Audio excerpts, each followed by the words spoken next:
Once again a very good morning all of you. Trigonometry के इस lecture में हम लोग डिस्कस करेंगे बेसिक फार्मूलाज। ये आपका लेक्चर 2 है। लेक्चर 1 में भी हमने फार्मूला ही देखा था। चलिए देखते हैं। ये जो फर्स्ट फार्मूला आपको दिख रहा है ये पाइथागोरस फार्मूला ही है, जिसके डिफरेंट फॉर्म्स को हम लोग आज डिस्कस करेंगे। तो इसके लिए सबसे पहले हम लोग एक आपका राइट एंगल ट्रायंगल क्रिएट करते हैं। तो angle triangle A B C create कर लिया है, जिसमें एंगल बी हमारा राइट एंगल है, ठीक है। और इसमें ध्यान से देखिए, मैंने एंगल ए को थीटा कंसीडर किया है। जब एंगल ए को थीटा कंसीडर कर रहे हैं तो ऑब्वियसली एंगल ए के सामने वाला साइड हमारा पी होगा, ठीक है। और एच तो फिक्स होता है, ऑलवेज राइट एंगल के सामने वाला। और एच और पी को छोड़ के जो बच गया तीसरा साइड वो हमारा बी होता है, ठीक है। तो चलिए यहाँ से आते हैं। पाइथागोरस थ्योरम क्या कहता है? हाइपोटेनस का स्क्वायर तो H square is equal to this side square plus this side square. देखिए मैंने लिखा है P square plus B square equal to H square, जो आपने लास्ट क्लास में भी देखा है। तो अब इक्वेशन 1 ले लिया। अब मैं क्या कर रहा हूँ, बारी बारी से एक बार पी को रखूंगा एक साइड में और एक बार बी को रखूंगा एक साइड में, और देखता हूँ क्या रिजल्ट मिलता है। तो सबसे पहले फर्स्ट बार मैं पी को लेफ्ट साइड में रख रहा हूँ और बी को राइट साइड ट्रांसफर कर रहा हूँ। तो बी को जैसे ही राइट साइड ट्रांसफर करूंगा तो क्या मिलेगा? H square minus B square, this is equal to P square. हाँ, लेकिन आपको क्या करना रहता है, इस ट्रायंगल में से आपको कोई दो साइड्स गिवन रहेंगे और आपको थर्ड साइड फाइंड करने होते हैं। तो देखिए, सपोज आपको एच और बी गिवन है और आपको पी फाइंड करना है, तो इस फॉर्मूले से आपको फाइंड करना पड़ेगा, ठीक है। अगला फिर से अगेन फ्रॉम 1, फिर 1 से चलते हैं। फर्स्ट बार में क्या किया था हमने? बी को ट्रांसफर किया था राइट साइड में, और अब इस बार क्या करने जा रहा हूं, पी को ट्रांसफर करूंगा राइट साइड। तो चलिए पी को ट्रांसफर कीजिए राइट साइड, तो क्या मिलेगा? B square equal to H square minus P square, ये मिल गया, ठीक है। तो अब मेरा मकसद है बी फाइंड करना। तो आप जैसे ही स्क्वायर हटाओगे तो अंडर रूट लग जाएगा, तो क्या हो गया? Under root H square minus P square, ये मिल गया।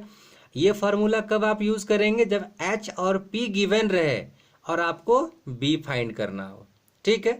तो ये फार्मूला डिस्कस हो गया। फार्मूला नंबर सेकंड में चलते हैं। ध्यान दीजिए, इस फार्मूला का प्रूफ हमने लेक्चर 1 में किया था, ठीक है। इसलिए प्रूफ यहाँ नहीं कर रहे हैं, बस इसको डिफरेंट फॉर्म्स कैसे फाइंड करते हैं वो मैं डिस्कस कर रहा हूँ बस यहाँ, ठीक है। जैसे sine theta into cosec theta equal to 1, last class proof किया है आपने। तो ध्यान से देखिए, साइन थीटा को अपने जगह पर रहने दीजिए और कॉसेक थीटा को आप राइट साइड में ले जाइए। तो आपको पता है अलजेब्रा में कि मल्टीप्लाई को यदि हम लोग दूसरे साइड ले जाते हैं, ट्रांसफर करते हैं, तो वो डिवाइड में चेंज होता है, ठीक है। तो देखिए साइन थीटा इंटू मल्टीप्लाई है कॉसेक थीटा, तो आप जब कॉसेक थीटा को राइट साइड ट्रांसफर करेंगे तो वो डिवाइड में चला जाएगा। तो क्या होगा? Sine theta equal to 1 by cosec theta. ये तो एक कंडीशन हुआ। इस बार मैंने क्या किया था? कॉसेक को ट्रांसफर किया था राइट साइड। एक और पॉसिबिलिटी है हमारे पास, तो और लगा दिया मैंने, ये बॉक्स फिनिश हो गया। इस बार फिर यहीं से, इस बार मेरा मन है साइन थीटा को राइट साइड भेजने का। तो क्या होगा? कॉसेक थीटा अपने जगह पर रह गया और साइन थीटा को जैसे ही आप राइट साइड ट्रांसफर करोगे तो साइन थीटा क्या मल्टीप्लाई में है तो हो जाएगा डिवाइड में, तो 1 बाई साइन थीटा। कहने का मतलब इस एक रिजल्ट से आपको दो रिजल्ट मिल रहे हैं, sine theta equal to 1 by cosec theta और दूसरा cosec theta equal to 1 by sine theta.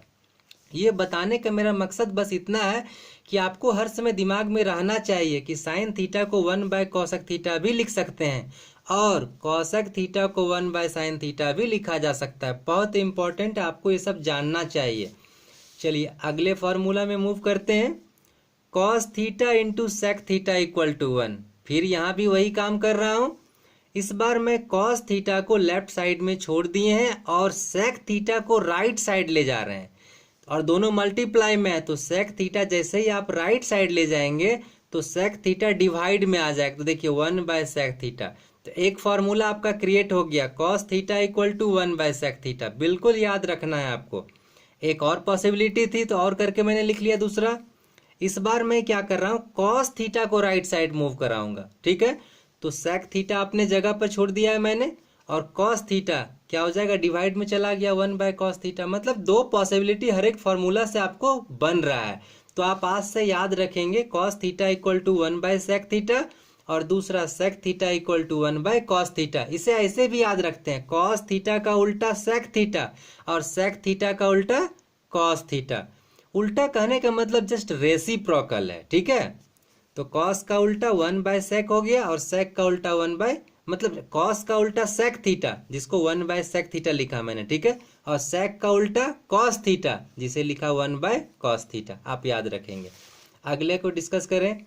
tan theta into cot theta 1, इसका साफ मतलब है tan का उल्टा cot और cot का उल्टा tan। तो चलिए मैं tan थीटा को अपने जगह पर छोड़ दिया हूं और cot को मैं राइट साइड ले जा रहा हूं। तो दोनों प्रोडक्ट में है, तो और आपको पता है अलजेब्रा का रूल से कि यदि कुछ प्रोडक्ट में है और उसे हम मूव करते हैं दूसरे साइड, मतलब इक्वलिटी साइन के अदर साइड, तो वो डिवाइड में चला जाता है प्रोडक्ट वाला और डिवाइड वाला प्रोडक्ट में। तो देखिए कॉट थीटा यहाँ डिवाइड में आ गया। एक और पॉसिबिलिटी थी आपके पास, इस बार आप टेन थीटा को भेजिए दूसरे साइड, तो क्या होगा, cot theta equal to 1/tan theta, ये वाला आ गया 1 के बट्टा में, तो 1/tan थीटा। ठीक है, आप बिल्कुल याद रखेंगे, बहुत इंपॉर्टेंट है। थर्ड नंबर चले फॉर्मूला, वेरी इंपॉर्टेंट है, हमेशा याद रखेंगे आप। Sine theta by cos theta equal to tan theta, ये नया है आपके लिए। और एक दूसरा cos theta by sine theta equal to cot theta. तो चलिए एक को प्रूफ करें और एक आपके लिए। तो प्रूफ फर्स्ट का LHS sign theta by cos theta, आपको पता है साइन थीटा का फॉर्मूला P/H, ठीक है। तो P/H ले लिया मैंने साइन थीटा के जगह पे। अच्छा, कॉस थीटा का फॉर्मूला आप जानते हो B/H, तो B/H रख लिया। अब जस्ट क्या कीजिए, P/H यहाँ इंटू लगाया और नीचे वाले को ऊपर ट्रांसफर करते हैं। तो क्या करते हैं, इसका बदल देते हैं, मतलब नीचे वाले को ऊपर और ये इस वाले को नीचे, तो H/B लिखते हैं। ये आप लोग पढ़ते आ रहे हो पहले से, ठीक है। तो P/H इंटू H/B, H और H क्या हो गया, कैंसिल, और क्या मिल गया हमारा, P/B। तो मैंने लिख दिया P/B। और आप जानते हो लास्ट क्लास पढ़ा है आपने कि tan थीटा का वैल्यू होता है P/B। तो LHS इक्वल टू RHS प्रूफ हो गया हमारा। और यही प्रूफ भी करना था हमें, sine theta by cos theta is equal to tan theta. तो ये प्रूफ हो गया। उम्मीद करता हूँ आपको समझ में आई होगी, और यदि समझ में आई है तो ये तो जरूर आपसे बनना चाहिए, ऐसी आशा है हमें। Cos theta by sine theta equal to cot theta, आप इसे प्रूफ करेंगे जस्ट सिमिलर फॉर्मेट पे। आप इस वीडियो को 2 बार 3 बार ध्यान से देखिए। इसके बाद भी कहीं यदि कुछ नहीं समझ में आती है तो आप कमेंट कीजिए, मैं कोशिश करूंगा कि आपकी समस्याओं का समाधान कर सकूं। आई थिंक वैसे आपको समझ में आई होगी, ये बेसिक चीज़ है आपके लिए। Okay, thank you, have a nice day.